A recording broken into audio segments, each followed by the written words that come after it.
લક્ષ્ય ન્યૂઝ, એક નજર, એક લક્ષ્ય. અમરેલી જિલ્લામાં ભાજપમાં ભડકો સર્જાયો છે. અમરેલી જિલ્લા ભાજપમાં આંતરિક જૂથબંધી ખુલીને સામે આવી છે. ચલાલા નગરપાલિકાના પ્રમુખ નયનાબેન વાળાએ રાજીનામું આપ્યું છે. ચલાલા નગરપાલિકાની 24 બેઠક ભાજપ પાસે હતી. ચલાલા પાલિકામાં ભાજપના પ્રમુખ સામે સભ્યોનો અસંતોષ હતો. એકાદ મહિના પહેલા પાલિકા પ્રમુખ નયનાબેન વાળા સામે અવિશ્વાસની દરખાસ્ત મુકાઈ હતી.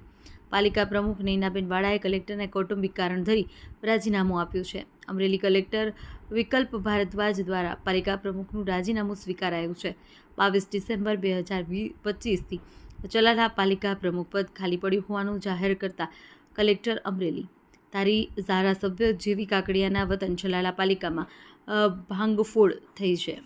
રિપોર્ટર ટીનુભાઈ લલિયા. સાહેબ શું કહેશો? પ્રકાશભાઈ કારિયા, પૂર્વ પ્રમુખ પતિ ચલાલા નગરપાલિકા. આજ રોજ જાણવા મળેલ વિગત મુજબ ચલાલા નગરપાલિકાના આદરણીય મહિલા પ્રમુખ શ્રીમતી નયનાબેન વનરાજભાઈ વાળાએ ગઈકાલ સાંજે રૂબરૂ જઈ કલેક્ટર ઓફિસમાં પોતાના પદનું પ્રમુખ તરીકેનું રાજીનામું આપી દીધું છે.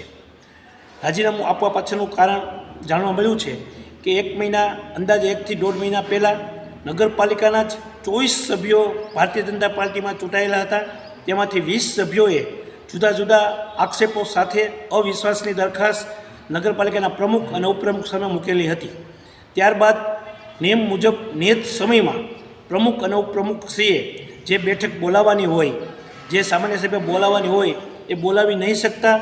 આખરે ચીફ ઓફિસરશ્રીએ કલેક્ટરશ્રીને રિપોર્ટ કરતાં આદરણીય કલેક્ટર સાહેબશ્રીએ આવતી 24/12ના રોજ નગરપાલિકાની સામાન્ય સભા બોલાવેલ હતી.